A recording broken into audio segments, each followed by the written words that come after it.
Brandon Thurston from Wrestlenomics is up next, and we're going to follow Brandon with John Pollock from Post Wrestling. Delivering on the returns, increasing our margins. Ratings go down the toilet if I'm not here. All I do is simply put the math in my favor. We agree that Brandon and John do good work. The reason is simple wrestling economics. I've been told the Netflix numbers. I've been told the metrics a little bit, probably 5 different times. I still don't get it. There were respectable wrestling journalists who needed answers. Thank you very much, members of the media. I hope you all go to hell. How about we pop a number right here, right now?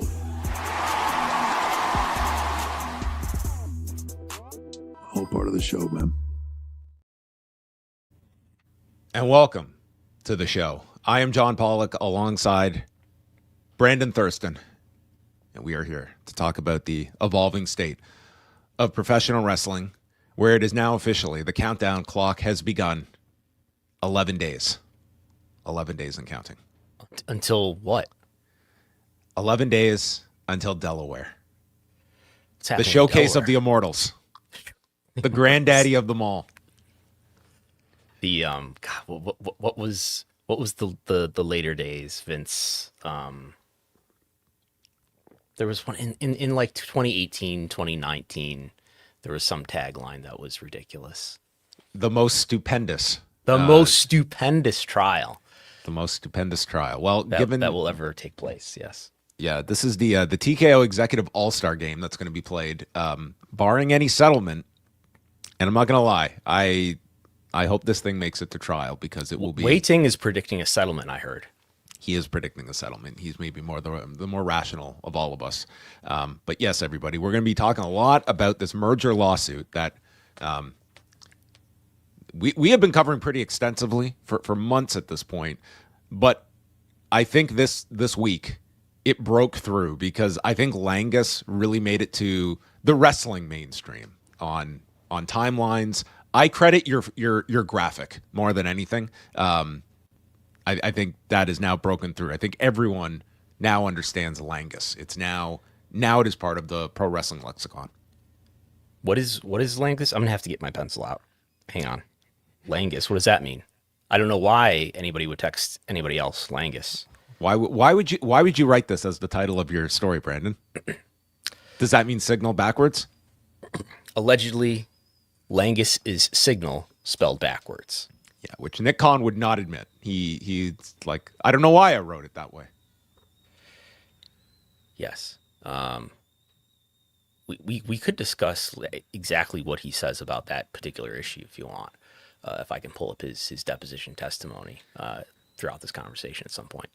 This deposition with Nick Khan, the source of this term, goes back to December when all of the key people were deposed, Nick Khan included, and a lot of this, of course, did focus on the spoliation.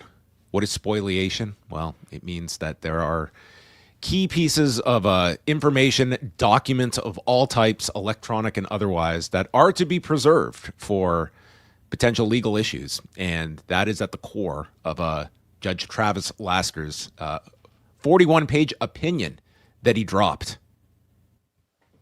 Yes. So Vince McMahon and Nick Khan have been sanctioned. What does that mean? They've been sanctioned for their the judge has written it now, so I guess we don't have to hedge as much. They have been sanctioned for their failure to preserve electronic sensitive communications. Is that what ESI stands for? They have been sanctioned for their failure to protect and to preserve communications despite being under a legal hold notice. This is Delaware Chancery Court, where all the big corporate litigation happens, and it often encompasses big, valuable publicly traded companies like WWE, and big, valuable publicly traded companies like WWE often give their key executives legal hold notices that says, hey, we foresee that there's a chance there might be litigation here. M&A transactions, especially ones that are as valuable as this, are almost always going to get challenged by some kind of shareholder lawsuit. Usually the shareholder lawsuit doesn't make it as far as this one has, but there's a really good chance that some law firm's going to look at this and try to figure out a way that they can extract millions of dollars. So we better be really careful with how we protect our communications, whether it's handwritten communications. Vince has got some notes here that the plaintiffs bring up that he has testified in his deposition that he trashed them. So that's part of it. But mainly what this 41-page order from Vice Chancellor J. Travis Laster, who's the judge in this case, is concerning is about the use of Signal. And it appears that Nick Khan directed people to use Signal, including on one occasion where Vince McMahon texted Nick Khan about WrestleMania plans in 2023, Roman and Cody plans, and Nick Khan replied to him. They were over conventional text message, probably iMessage. I imagine they're both iPhone users. And so Vince is texting Nick, and Nick replies, remember in conventional text message, says, Langus, to which Vince McMahon writes back, as everyone knows, what in the blue hell is Langus? LOL. To which Nick replies, read it backwards. Should we? This will be a gamble, but you want to read? We can read from his deposition here. I'll just read it. Where he's being asked by the plaintiff's attorney. He says, "You write Langus," and Vince writes, "What in the blue hell is Langus?" LOL. And then you read it backwards. And Nick says yes. I think he's probably being shown an exhibit that puts this in writing of the actual text message. And the attorney says, Langus backwards is Signal, right? Nick says yes. Attorney, why did you write Signal backwards? Nick, I have no idea. So we saw SIG, we saw what app with a space. We see Langus here. I'll put it on the screen. Are you writing these in ways where they're not going to be obvious if you run a text search for Signal? Nick's lawyer says, object to form. This is a standard thing that happens. Perfectly relevant question. The witness, who is Nick, says no. The plaintiff attorney says, you can understand why I would reach that conclusion, right? And Nick says, I don't think on SIG or a typo on what's app. I didn't even notice there was a space. The attorney says, okay. How many typos have you ever sent where you've spelled the name backwards? Has that ever happened to you? None that come to mind. Okay. Well, after this story, though, many actually.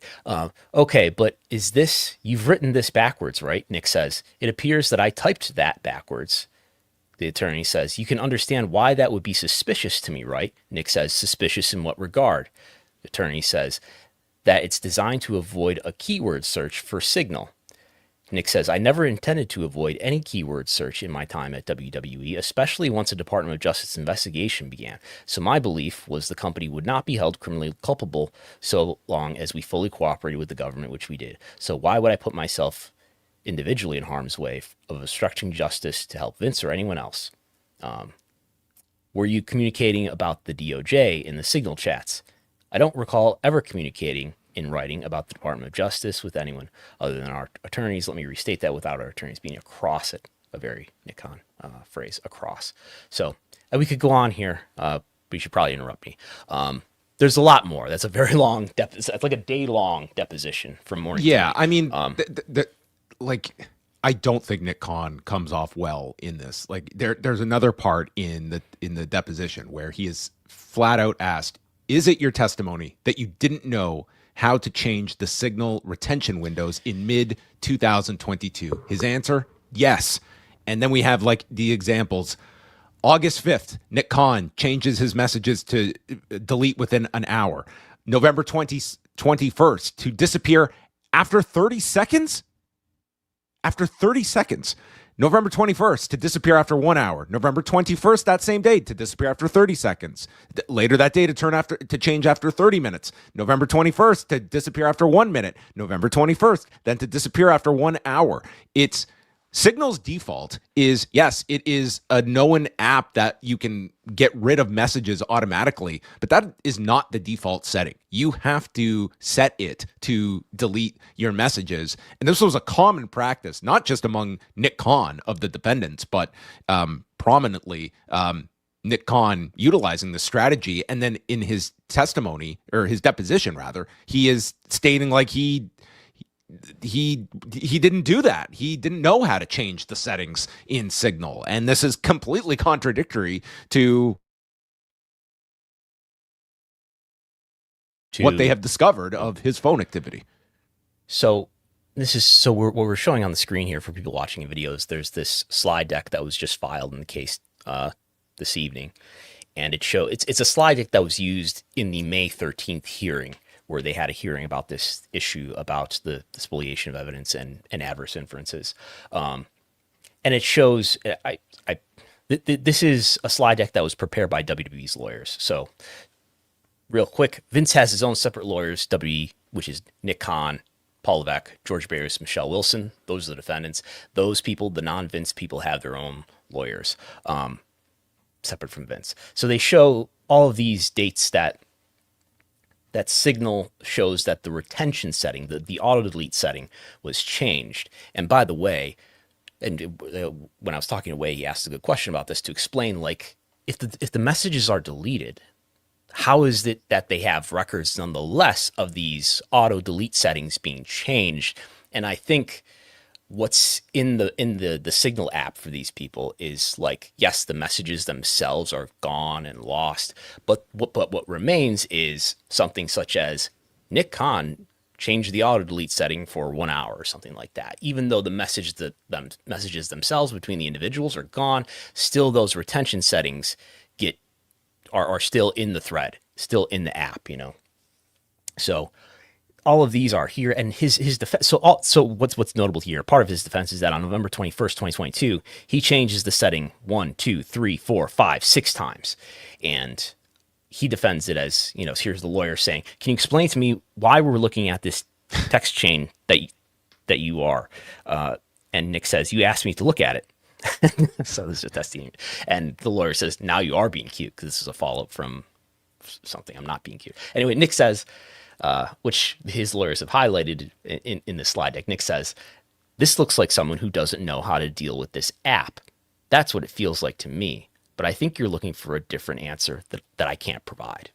So he's just screwing around with this phone. He doesn't understand the settings. And during this day, he just happens to change the settings 6 different times to different time intervals for messages to disappear, and is consistent with other activity that he does both before and after this November 21st date. Right. I'm searching for it. I don't know if we'll have time. But I believe one of his defenses is that, as you kind of alluded to already, that he doesn't understand how to use the app, despite there being quite a bit of evidence that he did use the app often. Regarding the auto delete setting in particular, is what he's saying, that he doesn't know how to change the auto delete setting. One of the big takeaways. Go ahead.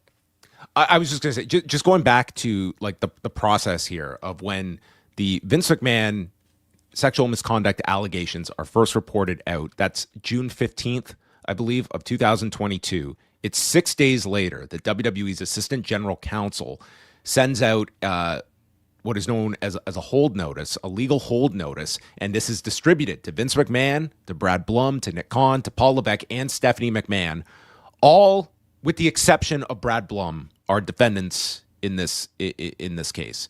And it is stated that they are to preserve and retain all documents, and this is the first of 2 notices that they would receive. They'd receive another one in early 2023. Again, it's very clear from WWE's legal department that the onus is on you to take all reasonable steps necessary to prevent the destruction of documents and to adjust your settings for emails, text messages, any automatic deletion protocols. It's your responsibility to ensure that these relevant documents, including emails, text messages, are preserved. Like, it's pretty airtight what the WWE legal team is telling these, like, corporate officers of the company when it comes. Now, the WWE side is going to, they at least attempted to argue that not all of the correspondence necessarily related to this subject matter, and the judge kind of just did not see that as a relevant argument and kind of shot that one down, that there was but that was at least a argument put forth against this. But it's pretty damning here when you see, like, how strict the WWE legal side was in its very clear instructions. Yeah. I think one of the big takeaways for me is how the timing, which I did not realize, is kind of a failure of me, of not pointing out and not realizing, as Vice Chancellor J. Travis Laster points out, not just that they didn't preserve these messages when they should have, but that the timing of the auto-delete settings being changed is quite conspicuous, which we do detail in the latest report that we put out the other day, in terms of August 5th. A big day. Yeah, a big day where this is where the Department of Justice sends WWE a request for information regarding Vince's alleged misconduct. It is the same day that Nick Khan changes the auto-delete setting for a signal chat with Vince to delete messages after 1 hour. And the day before, Brad Blum did the exact same thing as well on his Signal app. Right. Laster also highlighted on August 10th, just 5 days later. This is when, as we've reported in the past, Vince McMahon, now this is in the retirement era, right, of Vince's, 6-month retirement in the summer of 2022. As evidence shows, he arranged this lunch with Ari Emanuel. He brought along Nick Khan and Stephanie McMahon. I believe they've testified, at least Nick has testified, that they didn't actually talk about any merger negotiations. It reads to me like the judge is basically presuming that they did discuss a possible transaction at this lunch. Anyway, just weeks after McMahon announced his retirement, they have this meeting, and Laster writes, that same day, August 10th, 2022, the same day that they have this lunch with Ari, with Vince, with Stephanie, with Nick, Stephanie manually changed the auto-delete setting for a signal chat with Vince to delete messages after 1 hour. He's writing this too in italics. He's emphasizing it. He's really putting emphasis on this. And then you have 11 days later. Well, we'll go on here. Is it true that the quality of the meal was also discussed in any of these depositions? It is true. Vince has testified that the steak was not good. Okay, just if you need a headline. Now, on top of this, we have Ari Emanuel, and this is very key information because we both have communication that Ari had sent, as well as this voicemail from Ari Emanuel. Do you think we'll ever hear this voicemail? I think we will. Okay. Well, Emanuel states, quote, I spoke to my lawyer from Latham. Just FYI, everybody at the DOJ is former Latham lawyers, so on that side, we'll be helpful. SEC, of course, is SEC, but that's just a penalty. As it relates to everything else, yes, we can indemnify you, this being directed at Vince, and we will. If it's criminal, of course, you can't stop criminal, but this is not criminal. Call me when you get a chance. If there's like a slogan you want, like at the front of your desk, just to proudly display, if it's criminal, of course, you can't stop criminal. What do you think he means? So what do you? And Ari has been deposed in this. He's been asked about this, and he doesn't remember what exactly he was getting at here. He's not expanding on what his intentions and what his meaning was in this. He does insist pretty thoroughly that Vince was never indemnified. So what is it? Indemnification is something we've dealt with. Indemnification is basically a legal protection by the company that you're working for, let's say. So these D&O defendants, the non-Vince defendants, are indemnified, right? They'll probably be covered by the insurance policy that WWE/TKO has.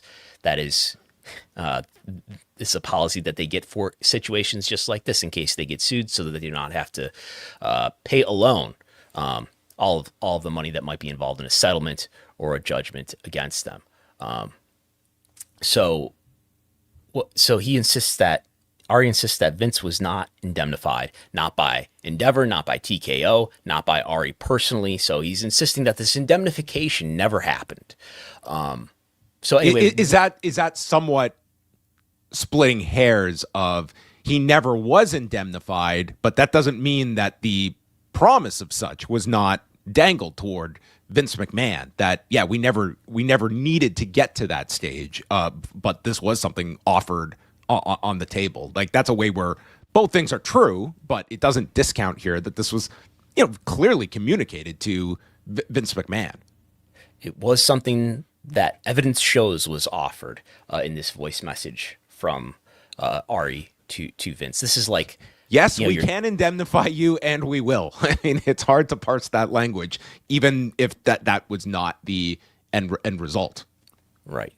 And this is like we're texting, and I send you a voice message. People will be familiar with that.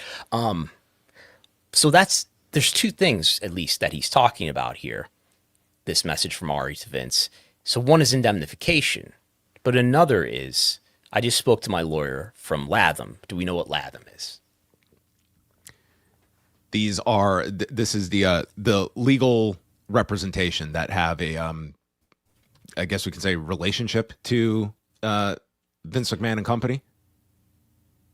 This is Ari's. This is one of the top law firms in the country, right? This is if you Google top law firms in the United States and you get to the Wikipedia page, you'll find, I believe, at the top by revenue is Latham and Watkins, and that's WWE's lawyers in this case. That's Ari Emanuel's law firm that I think he uses for a lot of outside counsel contracting, right? Number two is Kirkland and Ellis. They're involved in this case representing Vince McMahon. So anyway, he says, I just spoke to my lawyer at Latham, and just FYI, everybody at DOJ is former Latham lawyers because this is the greatest law firm in the world.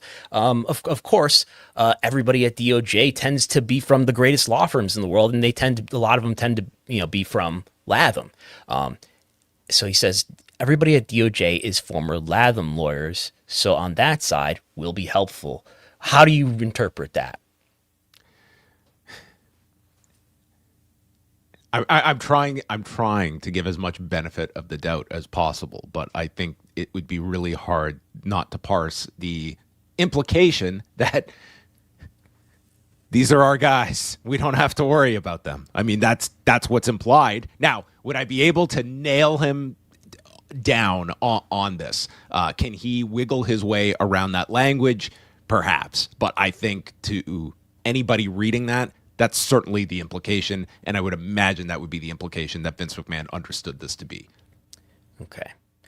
And this is audio. So we have it transcribed here in one instance and in many instances across many filings in this case. It's been transcribed in audio. It's been transcribed in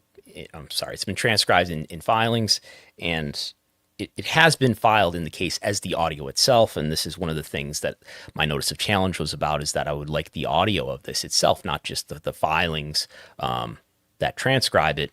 And the judge did rule this evening. Vice Chancellor J. Travis Lasser did rule this evening, because what had happened is WWE moved and said, no, we don't want to give him this audio file because it would be impractical to do so. He's not entitled to anything like that.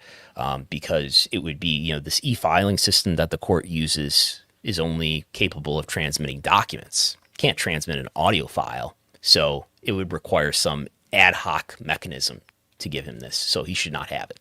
I oppose this. I'm sure we could find a way to distribute a 30-second MP3 file. It would be, unusual. So that was WE and their lawyers from Latham opposing it. WWE's general counsel, John Cooper, provided an affidavit supporting their case. They also moved to maintain confidentiality over Michelle McKenna's full deposition, which has been filed. She's a member of the board of directors during this time period.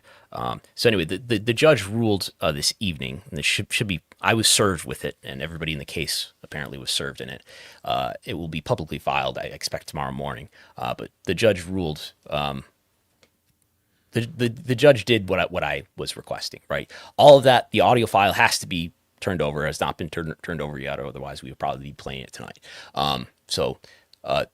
W did not prevail in what they were asking for. I've agreed that, yes, certain personally identifiable information, including personal telephone numbers, personal addresses, the names of minor children, all of that can and should remain redacted.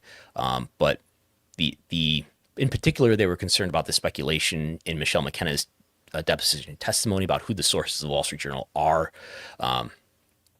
I argue that is relevant information, not necessarily because I'm trying to unveil who the Wall Street Journal sources are, but because this is relevant information about perhaps the factional atmosphere in the board and who certain board members suspected were giving information to the press. I even messaged Joe Palazzolo before filing that to make sure he was comfortable with it, and he said, yes, go for it.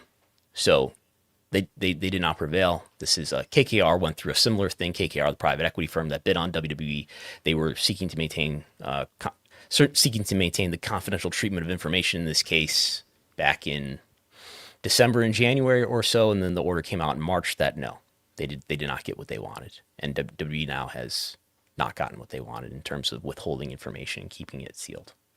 So you're 2-0 in your challenges so far. KKR 0, WWE 0, Thurston 2. So we go back December 13th, 2022. This is when Vince, Nick Khan, and Stephanie meet with Ari, and Vince leaves a message for Jeff Sine. Jeff Sine, who is representing the Rain Group. Who are the Rain Group, just quickly, in this whole web? Rain is this advisement firm. We refer to him as a banker. Jeff Sine is a co-founder and partner of Rain. By the way, Endeavor owns a minority stake, I believe, an unknown amount of a minority stake in Rain. This is Jeff Sine's, what he looks like for people watching in video. I won't put his phone number on the screen, but it is on the website. So Rain has made numerous deals, has advised Endeavor in making numerous deals. It helped them in their IPO. It helped them, I believe, by UFC. If you go onto their website and just look at like what they list as all of their examples of all the great work they've done, it's like Endeavor deal, major transactions, Endeavor deal. Now, they had worked with Vince in the past too. They helped Vince with the XFL relaunch, right? Okay, so it's not unthinkable to think that Rain would work with Vince or WWE. Nonetheless, I think it's interesting too, if I can find it in the order. Judge Laster really frames Jeff Sine as, in his words, another key player in this story is Jeff Sine. He is an investment banker with the Rain Group, and basically the plaintiff's theory is that Rain was conflicted. Rain was partly owned by Endeavor. Rain had a deep history with Ari Emanuel and Endeavor. And I believe I want to find it where he says, already retained JP Morgan and Moelis. JP Morgan is a bank that people will know. Moelis, I think, is a firm that is similar to Rain in terms of its purpose. Moelis describes itself as a global independent investment bank providing confidential, unconflicted strategic advice. So it's, I think the read of Laster here is that they already had advisement firms. What did they really need Rain for? Regardless, Jeff Sine is in communication in this retirement summer 2022 period with Vince McMahon saying, I want to represent you, Vince, not Endeavor. I want to be on your side of the deal. And the plaintiff's theory is, yeah, sure. you're in appearance, you're on Vince's side of the deal, but you have this cozy, great relationship with Ari at the same time. Regardless of this, Vince indicates to Jeff Sine he's moving forward with Ari and Endeavor. And again, this is December of 2022. December 20th is when he first sends the letter to WWE's board of directors, which is initiating his return to the board and to take his position back with the company. And of course, that is met with resistance initially by the board, but ultimately they vote unanimously to have Vince come back on. January 3rd is when the board reiterated it would not be in the company's best interest for Vince to return because of pending government investigations.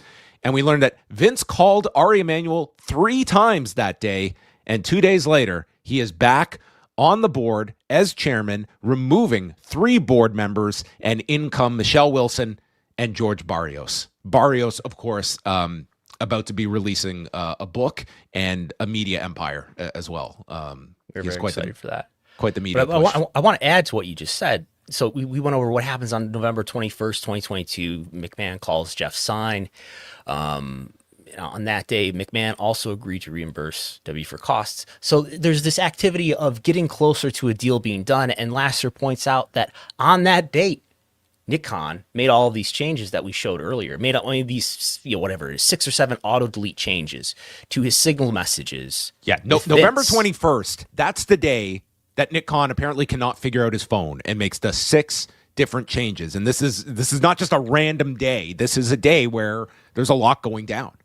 And what this suggests is that, okay, there's this M&A activity happening here with Jeff Stein and, apparently intentions to, at a minimum, explore a deal with Endeavor. And on that day, when you're supposed to be, protecting your communications, now M&A hasn't been announced yet, and that second legal hold notice hasn't been put out yet. But you're already under a legal hold notice regarding the Wall Street Journal reporting the sexual misconduct allegations. So you should know that you should not be auto deleting your messages. And here he is under legal notice, Nick Khan, setting his auto delete messages, not with anybody, not with not with a family member or something, but with Vince McMahon, setting his auto delete messages to delete 1 hour after either he or Vince read that message. Do you know how hard it would be for you and I to communicate, Brandon, if we had our messages delete within 30 seconds of sending them to each other? That's a really small window to be able to absorb a message. Is that an option? Is that what's in here? On November 21st, there are 2 setting changes to disappear after 30 seconds. Okay. Well, I think an hour is cutting it tight, but 30 seconds, 1 minute, this is that is extremely sensitive. Now, what I read this as is he's either accidentally setting it to one thing, or he's thinking it over and changing his mind about what he wants the interval to do. That maybe he was looking for 30 minutes and accidentally put 30 seconds. Though it is twice he makes this mistake. I mean, the idea he settles on 1 hour though. He does settle on an hour after. Although he was on an hour and then still changed it. And again, I want to emphasize too, who is this? This is the Nick and Vince thread. This is if I'm Nick Khan, this is my signal message thread with Vince. It's not like app wide. It's with one person. How do I want to treat these messages with this one person who I'm communicating with? And it's Nick and it's his Vince thread. So then another league, Vince is back on the board. He is back in power in WWE with the provision that he is coming back to explore strategic alternatives. And another legal hold notice is issued on January 19th, 2023, regarding Vince's return to the company. And again, the assistant general counsel delivers this legal hold notice to Vince, Stephanie, Nick Khan, Brad Blum, and Paul Levesque. Stephanie at this point has already resigned, but she is still given this legal hold notice. And this is all in relation to the potential of any legal issues that come out of this.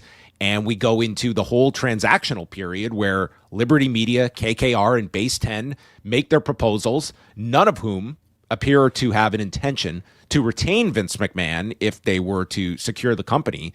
And of course, an all-stock deal is reached with Endeavor that ends up being a 51-49 split, and thus comes the shareholders' lawsuit, where they believe that this was not a competitive bidding process, that this was a foregone conclusion that Endeavor was going to get the company. There is at least evidence that Ari and Endeavor are talking with Vince McMahon, talking with Nick Khan, and that they are in very close contact. And the idea that this was always going to be Endeavor's and that this was performative bids that they were taking to present the illusion of a bidding process when this was being gift wrapped towards Endeavor.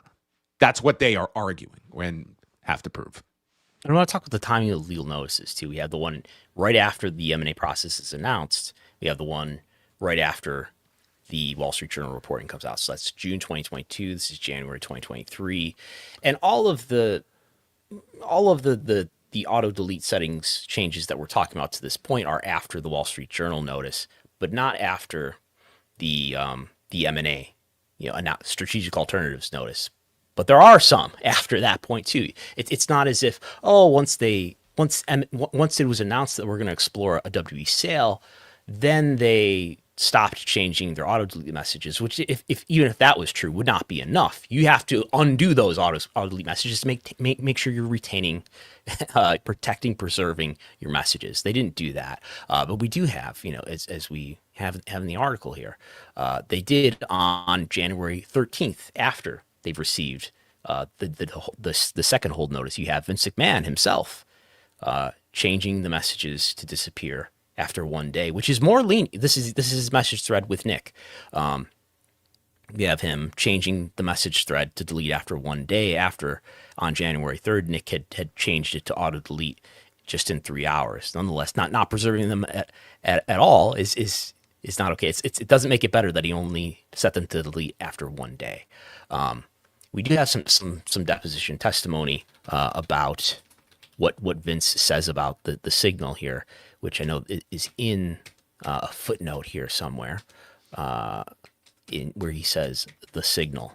Vince does.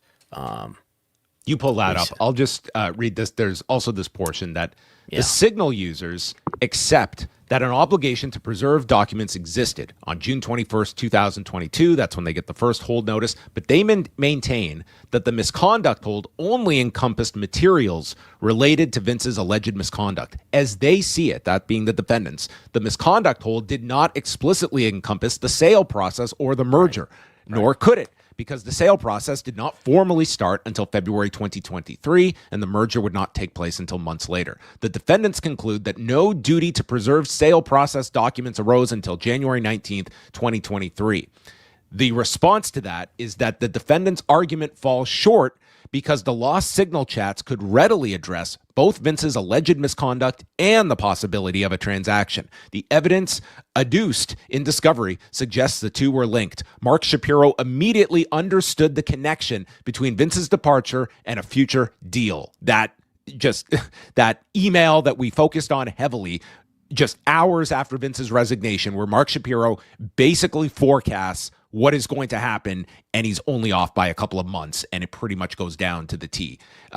It continues to read here that Vince's Ari Emanuel expressly connected the two concepts in his voicemails. The signal chats likely included communications addressing both issues. So that is where they conclude here. The signal users did not take reasonable steps to identify and preserve likely sources of electronically stored information. Instead, they took affirmative steps to delete likely sources of electronically stored information. So they did not.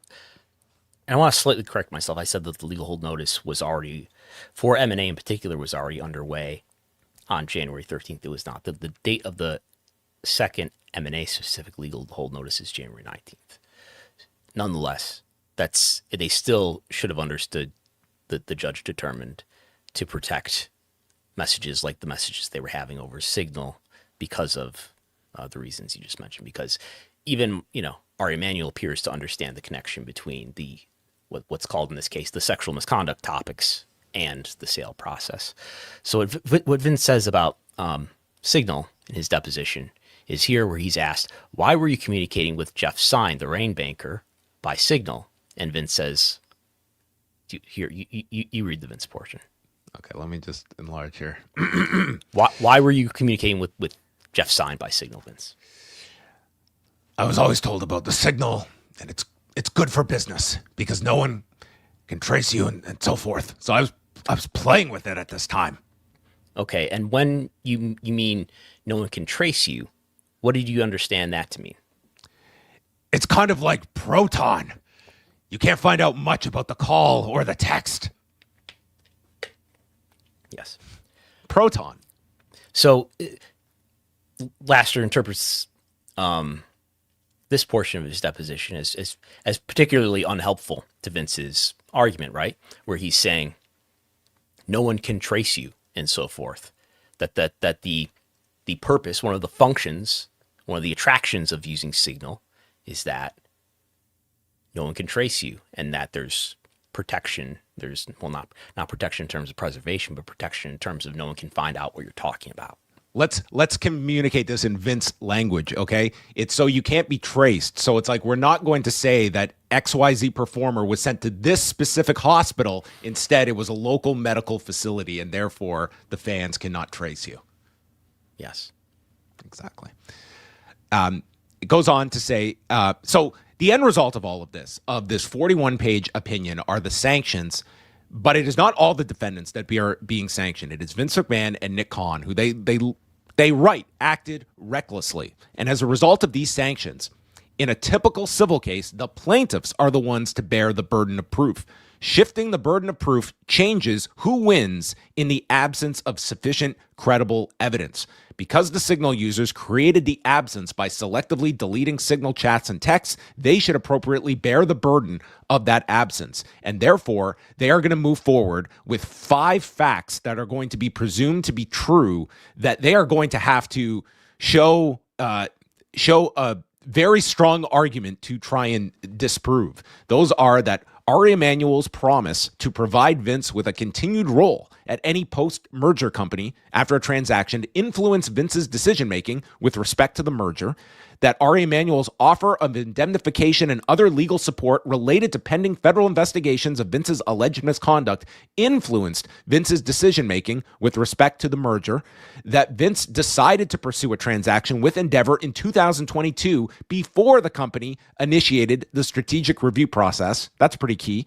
And that Nick Khan communicated with Ari between August and December 2022 to facilitate a transaction between WWE and Endeavor. And finally, Vince and Nick Khan worked with Reign to steer the process toward a deal with Endeavor and away from other potential bidders.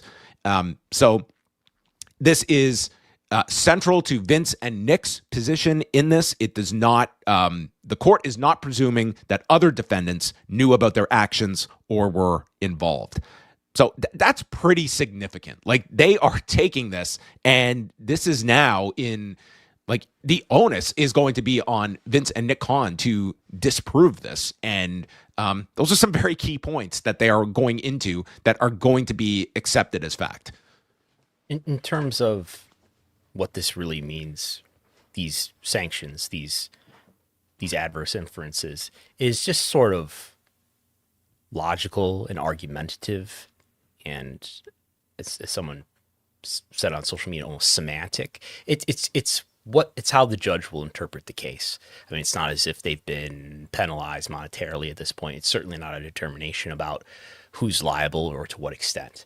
But it does, if nothing else, it indicates how Vice Chancellor Laster is looking at the facts of this case and is looking at is interpreting the facts and is interpreting how Signal in particular was used. And he's saying, the burden now shifts, right? It's usually the burden is on the plaintiffs to make their case. And now, at least just concerning these 5 facts, not concerning the case itself, but concerning these 5 facts, the burden is shifted to the defendants to make their case. So, long story short, the defendants have a harder case to win now when it goes to trial in, I think, less than 2 weeks. You answered this on X last night, and I want you to repeat it, is the argument that, okay, listen, maybe some of this was not all above board, but look at the end result. Look how much TKO is thriving. Should that not be just an argument that is going to be in favor of the defendants of look what this merger has resulted in versus whether this was a fair process or not as an argument? I mean, look, WWE hit $200. Is the Dow over 50,000? TKO is over $200. And look, this company has seen 100% growth since it became TKO, since W stock converted straight over 1-to-1 for TKO stock. So what are you complaining about? This company, they have created so much margin growth. Mark Shapiro has gone out there and used so many awesome buzzwords, and they have done a great job financially with this company. If you held stock on September 12th, 2023, if you held one share of W stock, it was worth $100 on that day. Today, it's worth $200. So what's this all about? There's no case to be made here, right? This is capitalism, Brandon. Okay. It does this entire graph here that we're showing in video, which is the entire history of the TKO stock. None of it matters. Maybe one data point on this chart matters. It matters what the price was at the close of the deal. The close of the deal, in reality, was September 12th, 2023. At that time, the stock was worth $100. Or if you want to look at how they valued WWE in their slides presentation, where they valued it at like $105, whatever number we want to use as the starting point, right? That's what matters. And it doesn't even matter whether this is not a case about like, well, I mean, let's think about it here.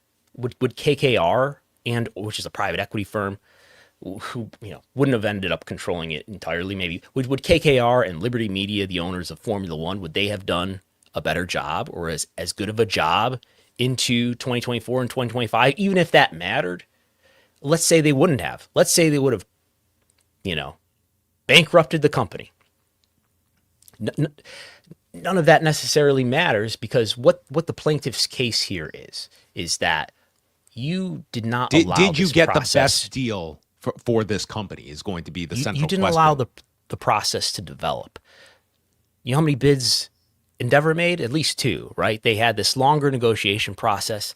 Obviously, as the evidence shows, Ari and Vince were talking in the summer of 2022, months before anybody knew that WWE was going to have a formal sale process. KKR and Liberty Media were not told that Endeavor was further along in the process. I'm basically paraphrasing the judge's opinion here, by the way. What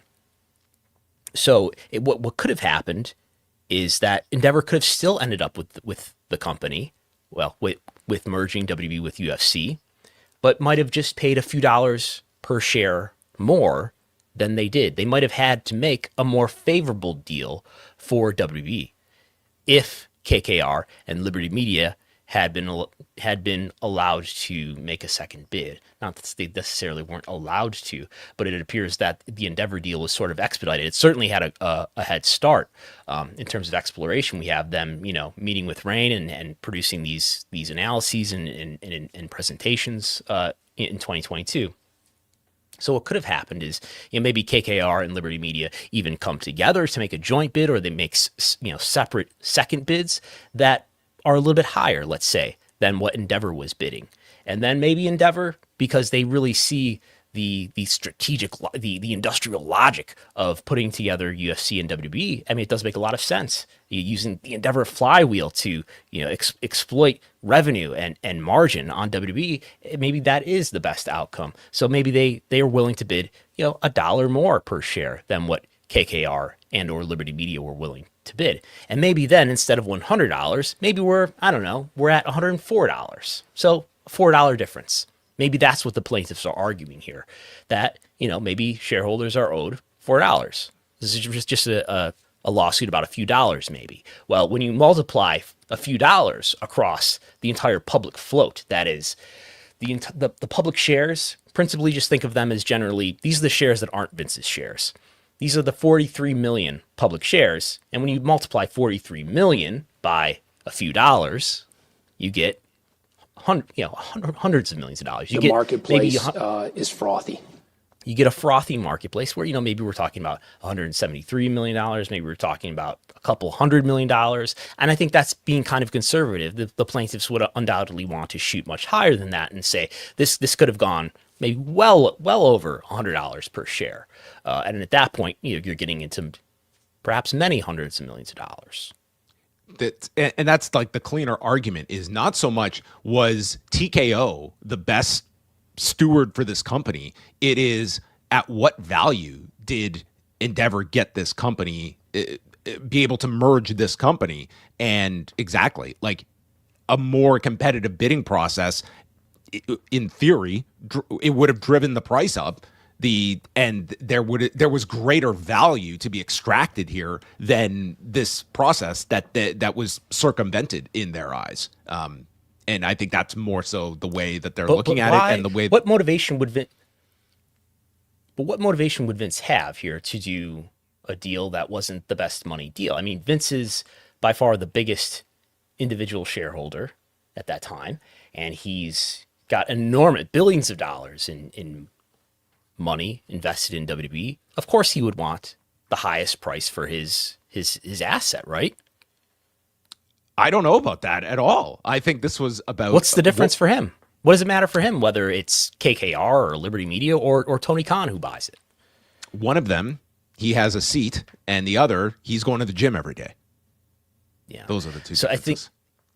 I think if they had allowed this deal to more fully develop, maybe still Endeavor ends up with it, and maybe still Vince ends up with the company. But that would have, in the plaintiff's theory, that would have, sort of raised the risk that we're getting closer to someone other than Ari ending up with this thing who maybe doesn't want to keep Vince along.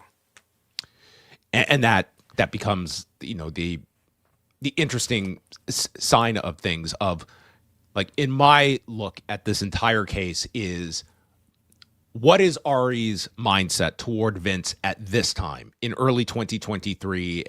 Yes, we can watch them in their CNBC interview, and Ari is just over the moon to be working there with Vince. But several months later, he's yanking this guy out of creative.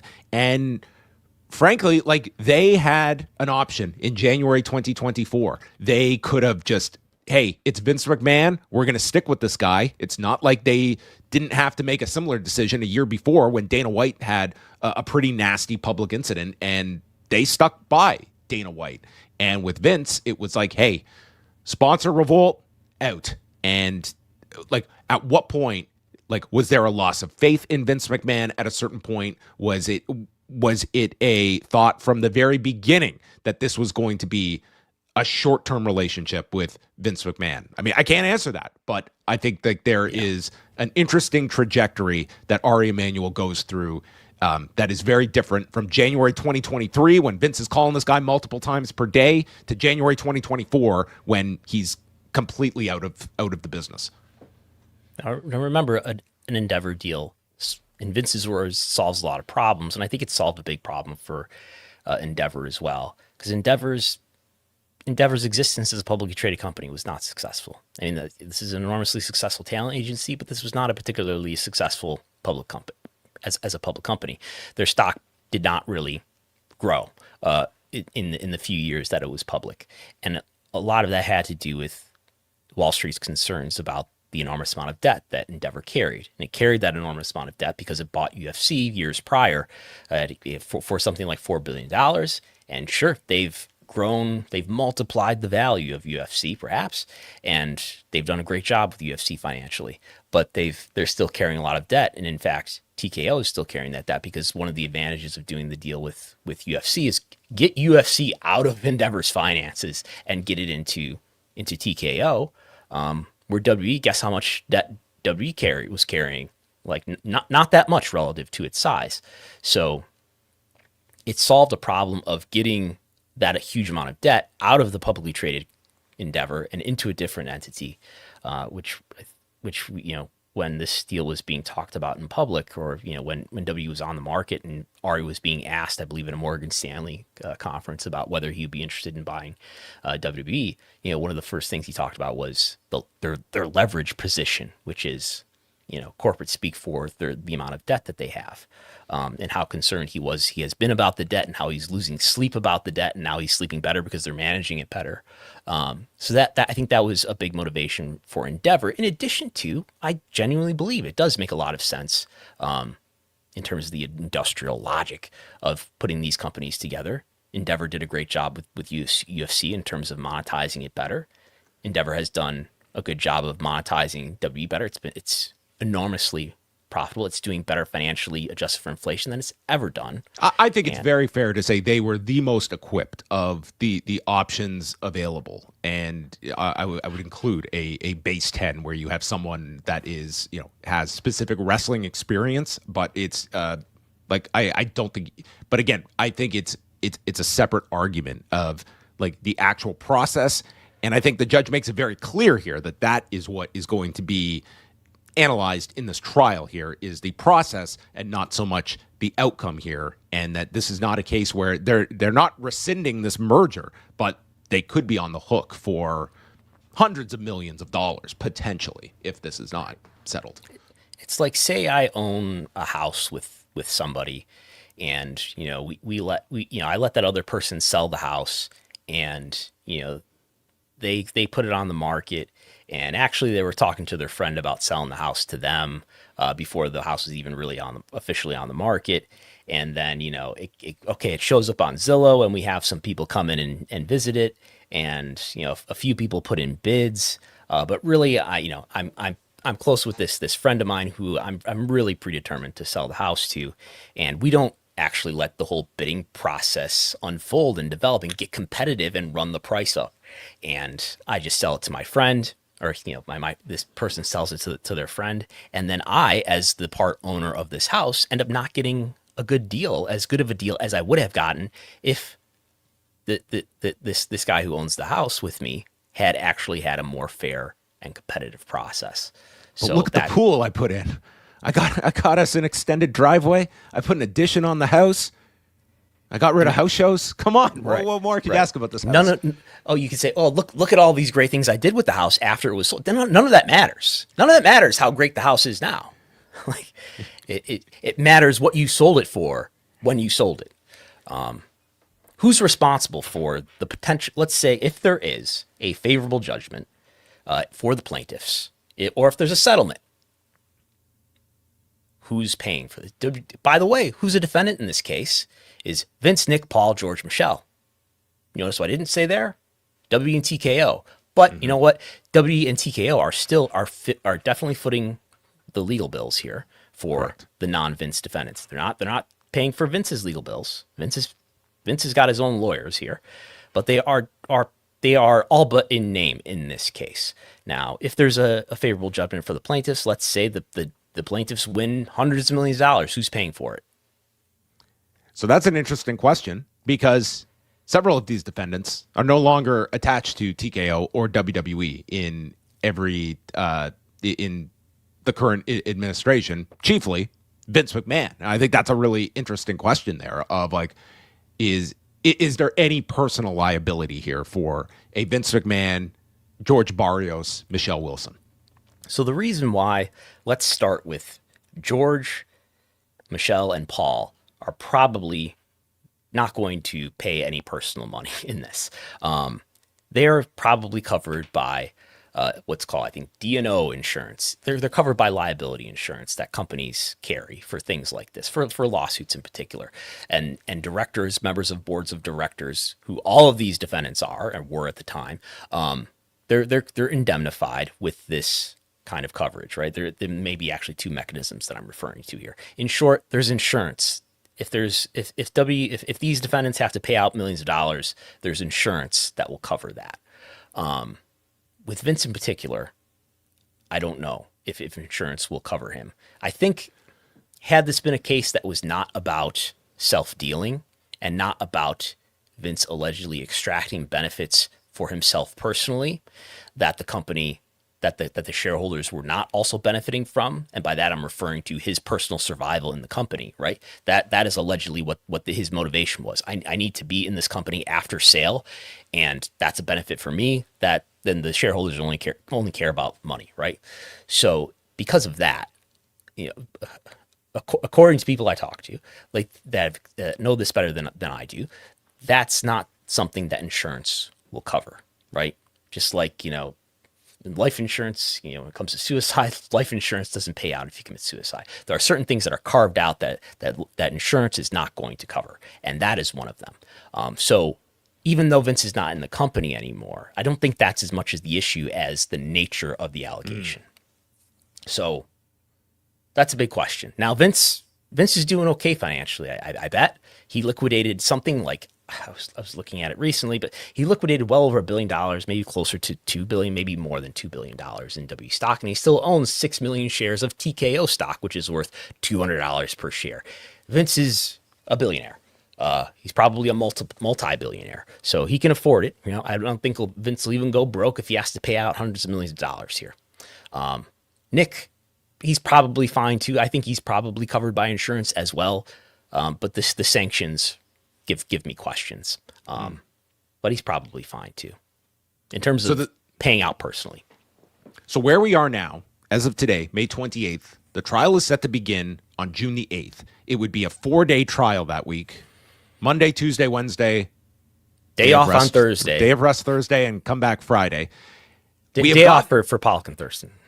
Well, of course, it's a national holiday, even in Delaware. So we have got the list of witnesses that are set to take the stand, and it is quite the lineup.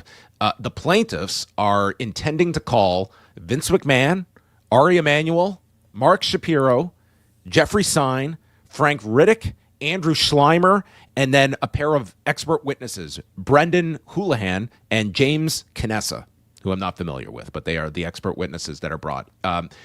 Sitting on the bench, who might be called to action, are Jeffrey Speed, Stephanie McMahon, Marty Patterson, and Steve Payman, former WWE board member. And then the defendants, I mean, they are just going all out here. They have got listed here as their witnesses to call George Barrios, Brad Blum, Ari Emanuel, Daniel Lee of Moelis, Paul Finger from JP Morgan, Nick Khan, Steve Koonin, Paul Levesque, Vince McMahon, Frank Riddick, Andrew Schleimer, Mark Shapiro, Jeffrey Sine, Michelle Wilson, Mark Zhu, who is a TKO Chief Strategy Officer, Doug Perlman, and then they have their expert witnesses as well as shareholder plaintiffs, Dennis Palkin and Matthew Archer. All these witnesses, like in 4 days, like I guess it's all doable, but that's... This sounds like this will be a multi-day affair for Vince McMahon, and Vince McMahon being on the stand is going to be, I don't know what to expect with Vince McMahon on the stand. Yeah. I mean, in terms of whether a settlement will happen before... Does yesterday's opinion increase the chances of a settlement in your estimation? I think it does. I think it has to, right? Like they're basically telling you, like, hey, instead of us starting this game and we're 0-0, it's like we're starting and you're down 4 goals to start in the first period. Yeah. Now, just because of that, I don't know that necessarily means it's not still worth it for defendants to go into trial to try to minimize the degree which they have to pay out. And I suppose there could always just be the internal belief that from the defendants that maybe they truly believe that they did nothing wrong. Look, we did nothing wrong. We made a fair sale process. We did the thing that was in the best interest of the company in terms of doing a deal with Endeavor. We're doing great now. We did nothing wrong. Let's fight this out. And so that could be their belief. And in addition to that, as we've discussed before, the fact that there are 2 sets of defendants, there are the Vince defendants and the non-Vince defendants who have separate counsel, perhaps makes this more complicated to settle, at least outright, with, or of course, it could always be the case that one portion of the defendants, one of the co-defendants settles and the other remains. I don't know. My default assumption with Vince is that he would like to fight and fight it out. But that's just my intuition of his personality. So should there be no settlement, Brandon will be there in the Delaware Chancery Court for daily coverage, and we will be rolling out our daily coverage of the trial of the century. Yes, it's always possible, too. There could be a settlement during trial. That's always possible. Not ruling out anything here. Yes, we have the recent Facebook example. One day, enough of this. Let's just get out of here. Yes. So there you go. That's topic number 1. 62 minutes later. I think that was a thorough rundown of everything. Let's go through a couple of other stories here, and we'll keep these concise. New Japan. Bushiroad is getting out of the New Japan business, but not out of the wrestling business. It was announced on Tuesday that Bushiroad, the parent company of New Japan Pro Wrestling, has completed a stock transfer, transferring all of its shares to TV Asahi and CyberAgent. CyberAgent being the parent entity of Cyber Fight, which controls DDT, Pro Wrestling Noah, Tokyo Joshi Pro. This occurred at a meeting on Tuesday when Bushiroad's board of directors stated that all of its shares will be transferred by the end of June, and Bushiroad is transferring over 10.5 million shares, which represent 70% of New Japan's shares, valued at $22.6 million, and gives the company a company value of $32 million.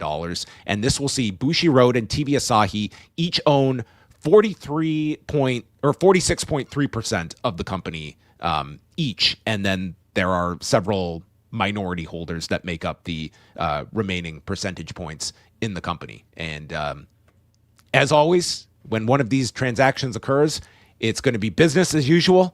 Nothing's going to change. Won't even notice anything. So we'll check back on that statement in 6 months and see how it holds up. Yeah, I know there was a Tokyo Sports story that has some comments from people at TV Asahi. I believe it's TV Asahi that's going to take the lead here, despite the fact that CyberAgent, which does own all those other wrestling companies, despite the fact that CyberAgent and TV Asahi own a equal percentage. We don't know who the minority 8% would be, right? It's not like... Yeah, it's not like the Inoki estate has. I was going to say, like, the Inoki estate doesn't still own a piece of this, right? Regardless, so nobody controls this company. Basically, we have large owners, but we don't have any controlling owners here with 50% or more. It's like Rogers and Bell trying to own Maple Leaf Sports and Entertainment. Now, what about Stardom? What about Stardom? So Stardom is still owned by Bushiroad. So that's technically Bushiroad's only pro wrestling entity at this point. Why sell New Japan and not Stardom? It's a great question. I mean, it's perhaps they just see that there is some... in this case, TV Asahi doesn't have the relationship with Stardom that New Japan does, right? That's a key one right there. And TV Asahi, for people to know, has been New Japan's broadcaster since 1972, I think. They were there like right at the beginning. They are the co-owners of New Japan World. And it sound like based on this, it tells me like TV Asahi is going to have a lot of sway in this company and directing it, which makes me think that like the idea of merging New Japan World with Wrestle Universe or combining stuff, like I really don't think that's going to be the case. I think that TV Asahi is going to see this like they've been very, there's certainly exceptions, but they are largely isolationist. They'll bring in, certain performers and such, but this has always been like New Japan World serves as a New Japan platform. And I don't know if you're going to see, there's the opportunity for crossover, but I don't know if that's going to be something that's going to be as prevalent as some might expect, that this is just going to be all these companies now intermingling with one another.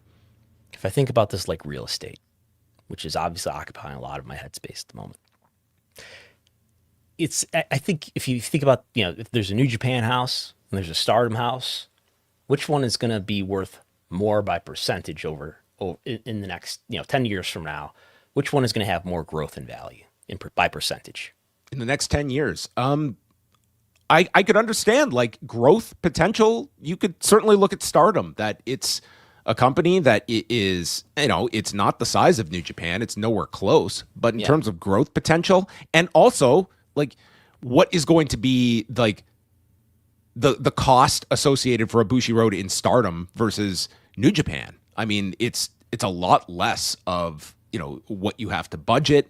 And there is that potential for growth. I think not just in Japan, but like their hope was Bushiroad was getting New Japan and exporting it globally. And to me, Stardom is it's a smaller vehicle and one that they might see more opportunity for. I mean, it's there certainly is that attraction of a Stardom. Yeah, it's an asset that's I think like more likely to grow over time by percentage than New Japan is. There's at least a chance of that, right? Stardom is a smaller, certainly younger company, and there's a better chance that it'll be a more valuable company by percentage than New Japan will be, I think, in 5 or 10 years. Do you expect more interaction between, let's say, Noah and New Japan now?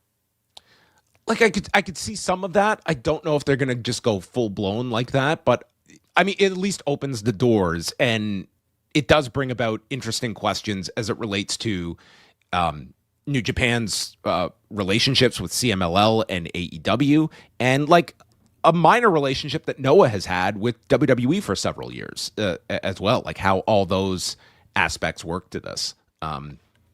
When you see like the company value, like $32 million, did that figure surprise you at all? Does that sound about right for where New Japan is? Like when you see that price tag, like this is something that is, like I'd be very curious to know how in the loop, if at all, was an AEW about like New Japan, or was this kind of just confined in like New Japan business that was kept very close to the vest in terms of this move being made. Well, if there's a shareholder lawsuit because of this, maybe New Japan was sold for too little.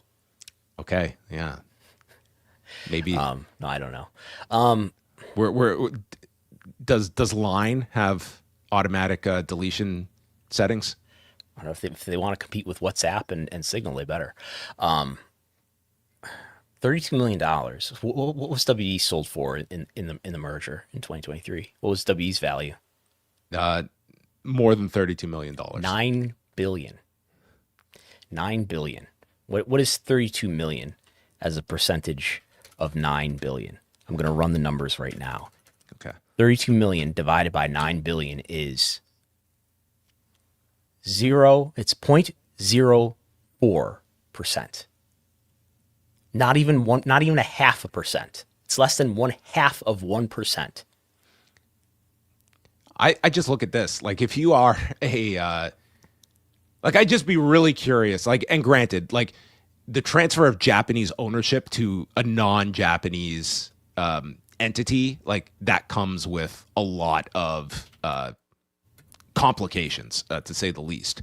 But I mean, if Tony Khan is sitting there and New Japan is on the block for $32 million, for a guy that just took a blind bid at buying WWE, I could have seen him being very intrigued at that price for New Japan Pro Wrestling.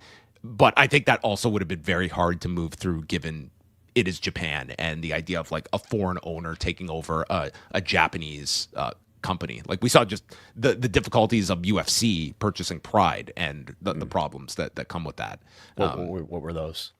I mean, just in terms of like, they had to set up an office there, and it was just the idea like this American company buying a Japanese company. I mean, this is just kind of traditional in Japanese business, that it's just very hard for foreign ownership to take over Japanese based entities.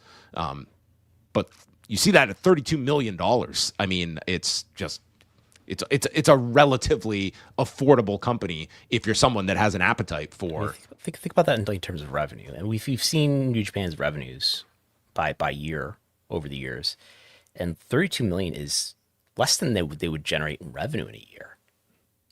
Like, it's well below what you would project this company to be worth. Yeah. And think about that in terms of revenue generation for WWE. I mean, when WWE was sold, merged, they were making about $1 billion in revenue annually when they were merged and valued at $9 billion. So 9 times their revenues. This is 1 times its revenues, maybe less than 1 times its revenues. Like, think about this. Like we're just totally like, this is just like purely guesswork here. But like, an AEW controlling a New Japan, and you get that service that becomes your big worldwide product for MyAEW. Like, it makes a whole lot of sense for them, much less of so like having like your Japanese wing, and then Tony Khan has more wrestling to book every week. Yes. Yeah. Does this open the door someday? You're putting, I know it's only 46% that Cyberfight will own, but they do own outright, right? DT, Noah, Tokyo Joshi Pro, a streaming service. I imagine there's cultural reasons that would make it difficult, but I felt this way for like in the early 2000s when like 0-1 was splitting off and Riki Choshu was splitting off with WJ, which didn't last. But I've always felt like consolidation would help the wrestling business in Japan. I mean, there's always like that argument that it got so fractured to a degree that you just had all these pieces spread out and all these various like offices. Like the hot period of wrestling business to me is like what, the 80s and 90s, and how many major men's companies were there at that time? 2. Yeah. And then like 93, you kind of got this, you had your Pancrases and Michinoku Pros that were popping up. And then, your UWFIs that would spur out. But there's certainly that argument that it's like, are some of these companies stronger as unifying forces than being separate? There's pros and cons when it comes to like consolidation. Certainly, like, there's not going to be spots for everybody. I think these companies are all going to be operating on their own. it does open the door though for, interesting options. But what are going to be the political barriers in place? Like, is a TV Asahi and a CyberAgent going to be at odds with one another? Is like, typically these types of 50-50 relationships, like those can be very hard to operate on a day-to-day basis, where you don't have that one person that has the ultimate control, and that can be a lot of push and pull. Because Bushiroad held 70%, so there was a controlling owner. There's no more controlling owner here. Yeah, this is like, you're equal partners, unless you bring in like your minority shareholders to flip a coin on big decision making. AEW held Double or Nothing this past weekend, a sold-out show at Louis Armstrong Stadium. The number from WrestleTix was 14,292. They announced 15,015 on the broadcast. This was reportedly the second largest U.S. gate for the company, fourth highest in history, although we did not get a actual gate number, but this would peg it at, if accurate, would be around 1.5 million in that range. And it was an excellent show. Many have called it one of, if not the best AEW pay-per-views in the company's history. And Tony Khan was ecstatic afterwards in his press conference. They have tacked on another pay-per-view for July. They're going to go to Montreal with Redemption. And at this point, that would bring it up. If this becomes an annual pay-per-view, that would be like 10 pay-per-views per year. It's like January and February they take off, and every other month now, there is a pay-per-view to occupy it. It seems like we are going to the every 4-week model, and it would seem like inevitably they will eventually get to 12. If you want recurring revenues and you want to charge people monthly, it might help to have 12. On Cage Match, this is very important, I know, to everyone. If you sort the AEW pay-per-views by Cage Match rating, the number one for all of them, they've had how many pay-per-views? 48 at this point. Out of 4, they've done 48 pay-per-views. Wow, it's a lot. Imagine how many hours that is. This is number one, and after about a week goes by, these numbers usually settle. They'd usually do. If it's really good, it usually goes down and normalizes a little bit over time as the people who are less enthusiastic about it, probably rate it lower and watch it a little bit later than the people who are really enthused to watch it right away. Regardless, almost 500 votes here, which is on. In the realm of the other pay-per-views, 9.65. So it's solidly above the CM Punk first pay-per-view, All Out 2021. So there it is. This was a pay-per-view that people really liked. I understand Dave is reporting a huge buy rate number for this. Have you seen? Yes, I don't think he's given a number, but that it sounds like it's going to be. It would sound like it's a very healthy number for AEW. I don't know what to make of it. Is there any? So this is apparently something he said on Observer Radio. It's a 15% increase over Revolution, meaning if it holds, it would have done over 200,000 buys. That would be shockingly high, right? Yeah. Revolution was, similar. It had like a high stakes stipulation in the main event. That was the one with, if Hangman lost, he can never challenge again for the title. This time you had the title versus hair.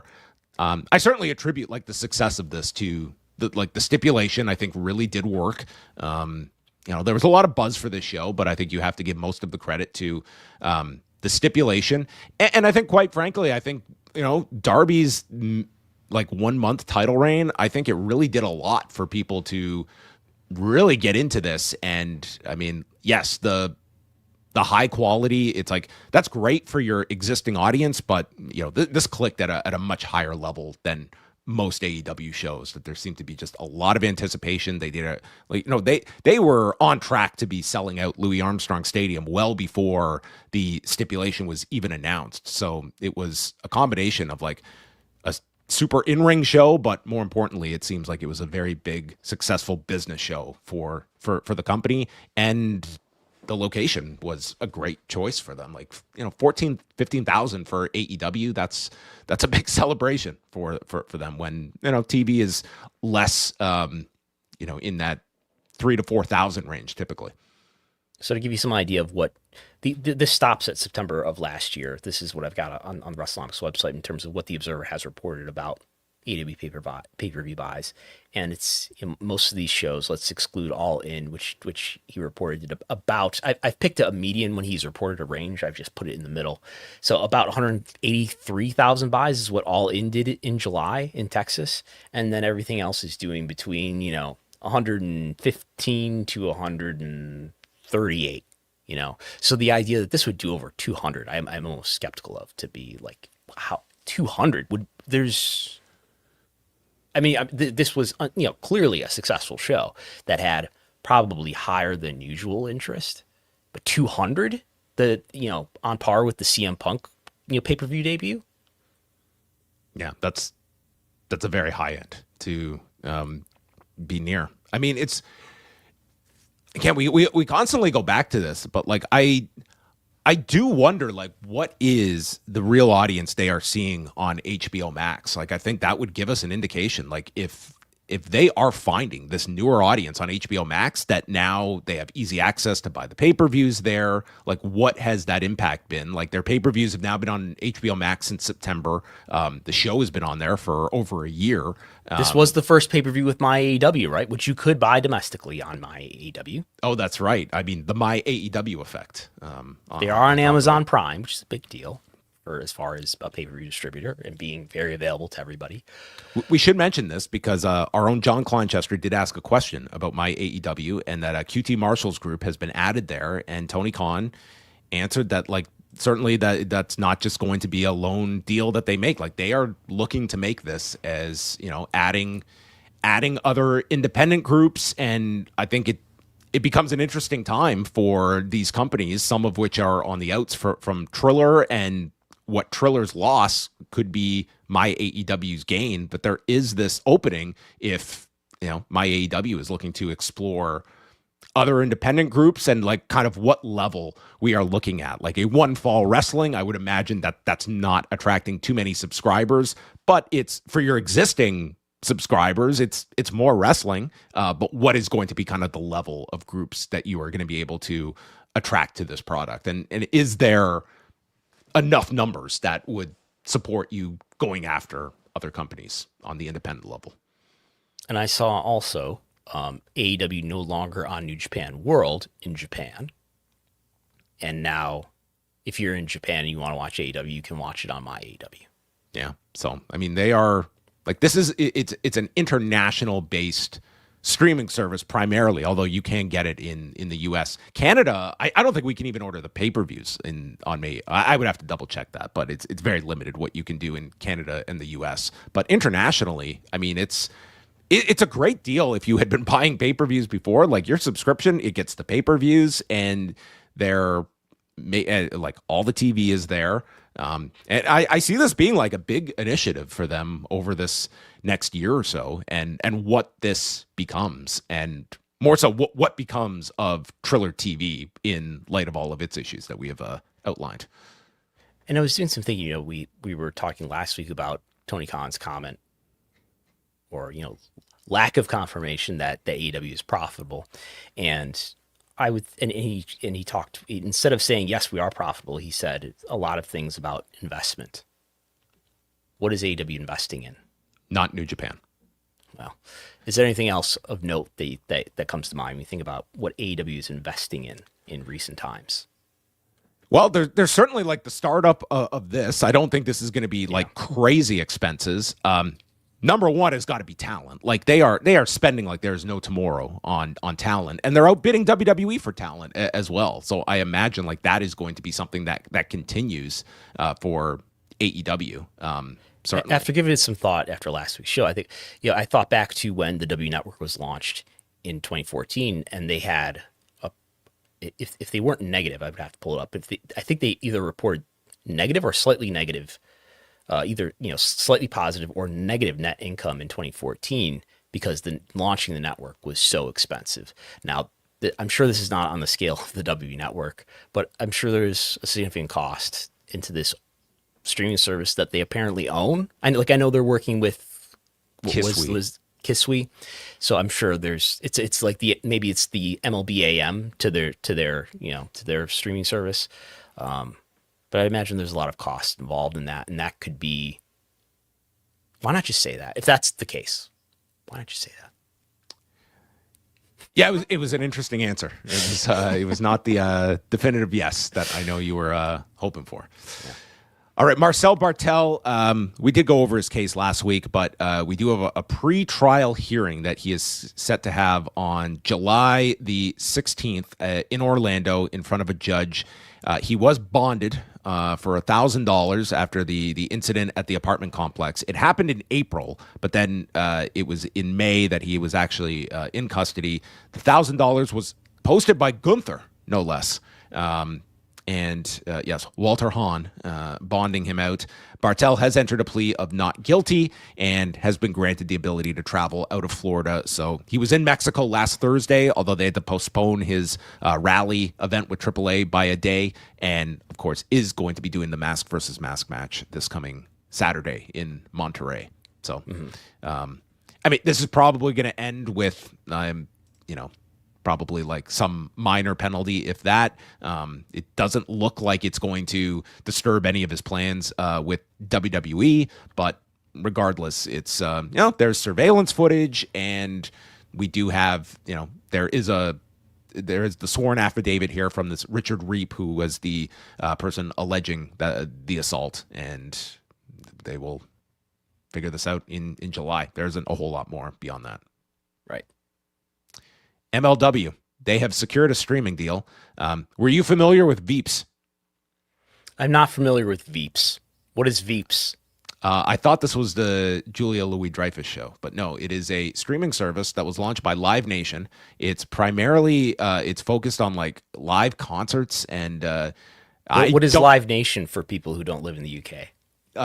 They're the ones that every time you scream at ticket prices, you can probably blame Live Nation. That's Live Nation is the parent company of Ticketmaster, and I think they use the Live Nation brand for their ticket vending in the UK.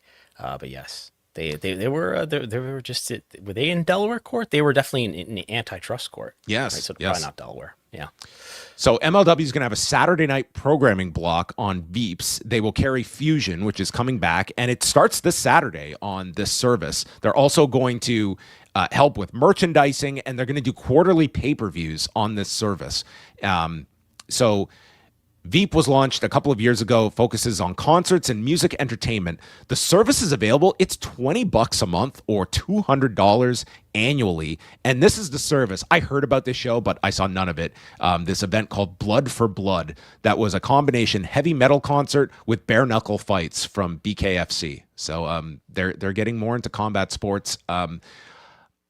I don't know what like the financials of this meant for MLW, but I think that's going to be a steep price to ask like your diehard MLW fan to spend like $20 a month on a streaming service. And it's not like I'm sure there's fans of like live music, but I don't know if like you're going to get too many signups for this beyond like your super MLW fan for this. Like, it doesn't seem like the visibility is going to be gigantic for this. I mean, I frankly had not heard of this service, but I mean, it's, and I don't know how much crossover there will be among existing subscribers on a service like this. Yeah. It's $20 a month. I guess you could watch your favorite band in their live concerts. Oh, Motorhead. Motorhead? Maybe Paul will sign up. Okay. Well, it's, I have not search the library. I have not even checked if I can get this in Canada, but that is on Veeps beginning this Saturday. And finally, we won't spend too much time on this. Instead, I am just going to read this quick set of paragraphs from the latest cover story from Time magazine featuring Kingpin on the front cover, Dana White. And this is from Sean Gregory's story. Quote, "The decor in Dana White's spacious office at UFC headquarters in Las Vegas is, well, striking. There's an X-rated Japanese photograph, and samurai swords from the 1600s rest on a coffee table. There's an encased AK-47 and a grenade in another area. In the magazine of the assault rifle, which is wrapped in dollar bills, are items humans kill for, such as cocaine, diamonds, and gold.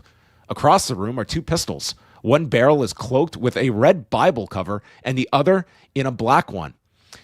Cigars, guitars, sports memorabilia." Wait, he has cocaine in his office? Allegedly, this is what people kill for. I am unapologetically masculine, Dana White says. Men, in White's mind, never split the bill when out to dinner with a woman. Men don't shirk family responsibilities, and they never, ever vocalize their mental health struggles. Do they slap their wives? No comment from Dana White here. Talking about it publicly, I just feel like it opens the door to make young men think that it's okay to just go, oh, I'm having mental health issues, White says in a mock, whiny voice. Handle it behind closed doors. Don't show that weakness to anybody. And don't call any of this talk toxic, Dana says. What is toxic masculinity? Who has it? Who's too masculine? I suggest that when this attitude begets unjustified violence, you can call it toxic. No? Then you're a douchebag. There's a difference between being a douchebag and being masculine. If ever there were quotes that I have absolutely zero doubt came straight from the mouth of Dana White, those were them. This wasn't massaged by UFC PR? No. Are you familiar with Stephen Chung of the current White House administration? I know who that is, yes. He's a big wrestling fan, I think. He attended the first episode of Dynamite in Washington, D.C., and was in the. He was a former press communications director in the UFC, who then went and was hired by Donald Trump in 2016, and is give his Twitter a follow, and you will be both horrified and probably completely on brand with what you would imagine Trump's communications guy to be. He's got some ratings news on his Twitter. He's retweeting. That's not the only R word he likes to use on his Twitter feed. Okay. Yeah. So there revenue, you go. relevancy. Yeah. I'm not going to repeat it. So there you have it, everybody. You are now all up to date, and let's just take a quick look here. All right. This was a lengthy edition of the show. We're back next Thursday. I think we will be. Hey, listen, if the trial is still on, we'll be doing a pregame preview maybe next Thursday for the antitrust, not the antitrust trial. I'm getting my trials mixed up for the merger lawsuit. But yes, if all goes according to plan, Brandon will be in Delaware a week from Monday. Yes, I'll be there. In the meantime, go check out his work at Wrestlenomics.com. You can also find his story, some great stories this week, including the witnesses and going all through Judge Laster's opinion up at postwrestling.com. If you want to support, patreon.com/Wrestlenomics and postwrestlingcafe.com are where you can go. Myself and Neil Flanagan, we just did our latest book club going through Ultimate Fighters, a book that Brandon has a hard copy of, and we just reviewed. This is by former guest, Dr. Lavi Margolin, who I will be interviewing next week on the site. So you can look out for Lavi coming. It's back there somewhere. To Post Wrestling. It's a very good book. I will, but listen to the review. We spent quite a lot of time looking at Dana White, Donald Trump, and the UFC. So that's up on Book Club now. So that's it for everybody. We will be back next Thursday night, 8:30 p.m. Eastern Time, here on the Wrestlenomics and Post Wrestling channels. Good night.